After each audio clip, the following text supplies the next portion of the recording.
Hello everyone, my name's Brody, and today's Grimm fairy tales I'm going to be reading to you is Cinderella. The wife of a rich man fell sick, and as she felt that her end was drawing near, she called her only daughter to her bedside and said, "Dear child, be good and pious, and then the good God will always protect thee, and I will look down on thee from heaven and be near thee." Thereupon she closed her eyes and departed. Every day the maiden went out to her mother's grave and wept, and she remained pious and good. When winter came, the snow spread a white sheet over the grave, and when the spring sun had drawn it off again, the man had taken another wife. The woman had brought 2 daughters into the house with her, who were beautiful and fair of face, but vile and black of heart. Now began a bad time for the poor stepchild. "Is this stupid goose to sit in the parlor with us?" said they. "He who wants to eat bread must earn it. Out with the kitchen wench." They took her pretty clothes away from her, put an old gray bedgown on her, and gave her wooden shoes. "Just look at the proud princess. How decked out she is," they cried, and laughed and led her into the kitchen. There she had to do hard work from morning till night, get up before daybreak, carry water, light fires, cook and wash. Besides this, the sisters did her very imaginable injury. They mocked her and emptied her peas and lentils into the ashes, so that she was forced to sit and pick them out again. In the evening, when she had to work till she was weary, she had no bed to go to, but had to sleep by the fireside in the ashes. And as on that account, she always looked dusty and dirty. They called her Cinderella. It happened that the father was once going to the fair, and he asked his 2 stepdaughters what he should bring back for them. "Beautiful dresses," said one. "Pearls and jewels," said the second. "And thou, Cinderella," said he, "what wilt thou have?" "Father, break off from me the first branch which knocks against your hat on your way home." So he bought beautiful dresses, pearls and jewels for his 2 stepdaughters, and on his way home he was riding through a green thicket. A hazel twig brushed against him and knocked off his hat. Then he broke off the branch and took it with him, which he reached home. He gave his stepdaughters the things which they had wished for, and to Cinderella he gave the branch from the hazel bush. Cinderella thanked him, went to her mother's grave and planted the branch on it, and wept and became a handsome tree. Thrice a day Cinderella went and sat beneath it, and wept and prayed, and a little white bird always came on the tree, and if Cinderella expressed a wish, the bird threw down to her what she had wished for. It happened, however, that the king appointed a festival which was to last 3 days, and to which all the beautiful young girls in the country were invited, in order that his son might choose himself a bride. When the 2 stepsisters heard they too were to appear among the number, they were delighted, called Cinderella, and said, "Comb our hair for us, brush our shoes, and fasten our buckles, for we are going to the festival at the king's palace." Cinderella obeyed, but wept because she too would have liked to go with them to the dance, and begged her stepmother to allow her to do so. "Thou go, Cinderella," said she. "Thou art dusty and dirty, and wouldst go to the festival? Thou hast no clothes and shoes, and yet wouldst dance?" As, however, Cinderella went on asking, the stepmother at last said, "I have emptied a dish of lentils into the ashes for thee. If thou hast picked them out in 2 hours, thou shalt go with us." The maiden went through the back door into the garden and called, "You tame pigeons, you turtle doves, and all you birds beneath the sky, come and help me pick the good into the pot, the bad into the crop." Then 2 white pigeons came in by the kitchen window, and afterwards the turtle doves, and at last all the birds beneath the sky came whirring and crowding in, and alighted amongst the ashes, and the pigeons nodded with their heads and began pick, pick, pick, pick, and the rest began also to pick, pick, pick, pick, and gathered all the good grains into the dish. Hardly had 1 hour passed before they had finished, and all flew out again. Then the girl took the dish to her stepmother, and was glad, and believed that now she would be able to go with them to the festival. But the stepmother said, "No, Cinderella, thou hast no clothes, and thou canst not dance. Thou wouldst only be laughed at." And as Cinderella wept at this, The stepmother said, "If thou canst pick 2 dishes of lentil out of the ashes for me in 1 hour, thou shalt go with us." And she thought to herself that she most certainly cannot do. When the stepmother had emptied the 2 dishes of lentils among the ashes, the maiden went through the back door into the garden and cried, "You tame pigeons, you turtle doves, and all you birds beneath the sky, come and help me to pick the good into the pot, the bad into the crop." Then 2 white pigeons came in by the kitchen window, and afterwards the turtle doves, and at length all the birds beneath the sky came whirring and crowding in, and alighted amongst the ashes, and the doves nodded with their heads and began pick, pick, pick, pick, and the others began also pick, pick, pick, pick, and gathered all the good seeds into the dish. And before half an hour was over, they had already finished, and all flew out again. Then the maiden carried the dishes to the stepmother, and was delighted, and believed that she might now go with him to the festival. But the stepmother said, "All this will not help thee. Thou goest not with us, for thou hast no clothes and canst not dance. We should be ashamed of thee." On this she turned her back on Cinderella, and hurried away with her 2 proud sisters. As no one was now at home, Cinderella went to her mother's grave and beneath the hazel tree and cried, "Shiver and quiver, little tree, silver and gold throw down over me."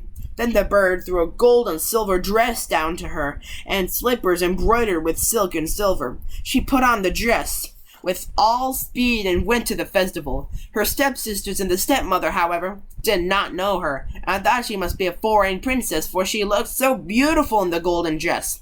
They never once thought of Cinderella, and believed that she was sitting at home in the dirt, picking out lentils out of the ashes. The prince went to meet her, took her by the hand, and danced with her. He would dance with no other maiden, and never left loose of her hand. And if anyone else came to invite her, he said, "This is my partner." She danced till it was evening, and then she wanted to go home. But the king's son said, "I will go with thee and bear thee company," for he wished to see to whom the beautiful maiden belonged. She escaped from him, however, and sprang into the pigeon house. The king's son waited until her father came, and then he told him that the stranger maiden had leapt into the pigeon house. The old man thought, "Can it be Cinderella?" And they had to bring him an axe and a pickaxe that he might hew the pigeon house to pieces. But no one was inside, and when they got home, Cinderella lay in her dirty clothes among the ashes, and a dim little oil lamp was burning on the mantelpiece. For Cinderella had jumped quickly down from the back of the pigeon house, and had run to the little hazel tree, and there she had taken off her beautiful clothes and laid them on the grave, and the bird had taken them away again, and then she had placed herself in the kitchen amongst the ashes in her grey gown.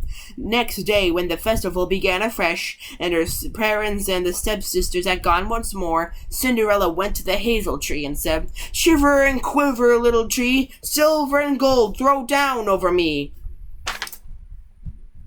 Then the bird threw down a much more beautiful dress than on the preceding day, and when Cinderella appeared at the festival in this dress, everyone was astonished at her beauty. The king's son had waited until she came, and instantly took her by the hand and danced with no one but her.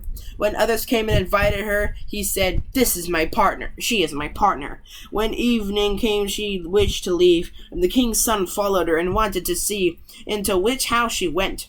But she sprang away from him, and into the garden behind the house. Therein stood a beautiful tall tree on which hung the most magnificent pears. She clambered so nimbly between the branches like a squirrel that the king's son did not know where she was gone. He waited until her father came and said to him, "The stranger maiden has escaped from me, and I believe she has climbed up the pear tree." The father thought, "Can it be Cinderella?" and had an axe brought and cut the tree down. But no one was on it, and when they got into the kitchen, Cinderella lay there amongst the ashes, as usual, for he had jumped down on the other side of the tree, had taken the beautiful dress to the bird on the little hazel tree, and put her on her grey gown. On the 3rd day, when the parents and sisters had gone away, Cinderella went once more to her mother's grave, and said to the little tree, "Shiver and quiver, little tree, silver and gold throw down over me." And now the bird threw down her a dress which was more splendid and magnificent than any she had she had yet had, and the slippers were golden. And when she went to the festival in the dress, no one knew how to speak for astonishment. The king's son danced with her only, and if anyone invited her to dance, he said, "She is my partner." When evening came, Cinderella wished to leave, and the king's son was anxious to go with her, but she escaped from him so quickly that he could not follow her.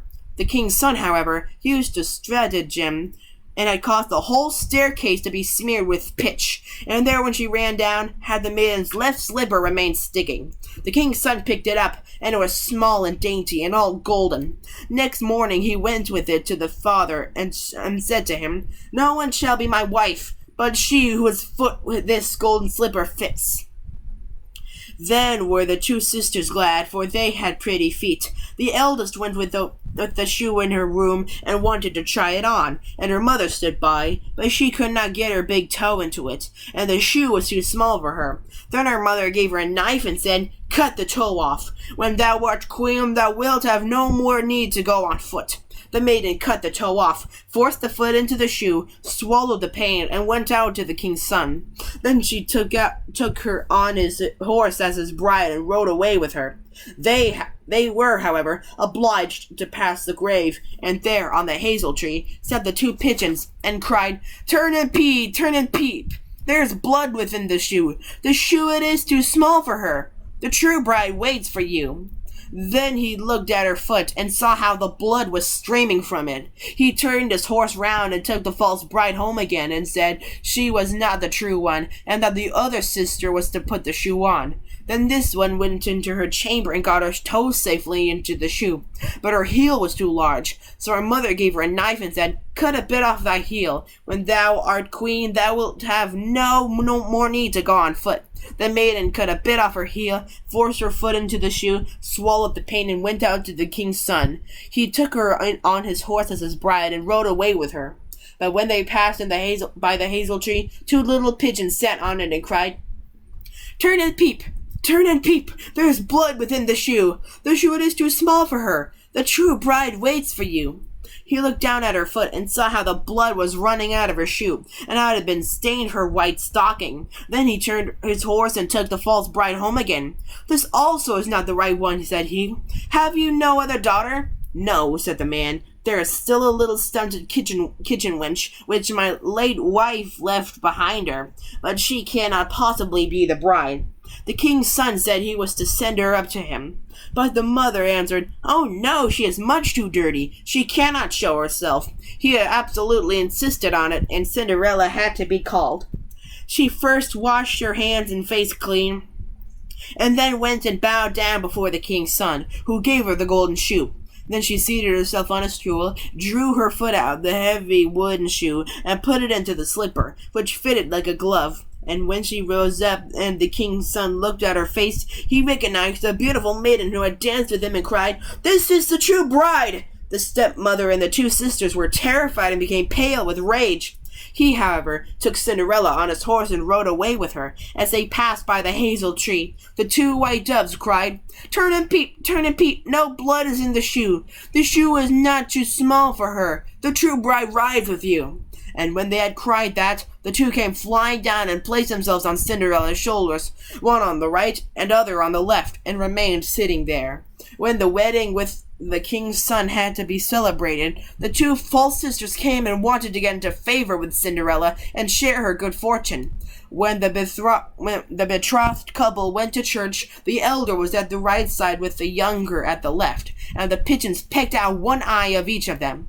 Afterwards, as they came back, the elder was at the left, and the younger was at the right, and then the pigeons pecked out the other eye of each. And thus, for their wickedness and falsehood, they were punished with blindness as long as they lived. This is the end of the tale. I really do hope that you really did see how I shed the light on the original fairy tales. But I really hoped I didn't scar your childhood. Oh wait, I already did! And Ninja Kids, if you're in Ninja Kids TV, if you're watching this, I have an idea for a new video for you to make. You can reenact the Henry Stickmin episode, Infiltrating the Airship. the orange one, Paxton, you will take Paxton, you will take the rubber hand one. The red one, you will take the earpiece. The blue one, you will take the cannonball. And the pink one, you will take the grapple hook one. Grapple hook path. But in the end, it will end like the pure-blooded thief ending. Be sure to like, comment, subscribe, and hit the notification bell so that way you won't miss any of my new episodes. This is Brody signing out.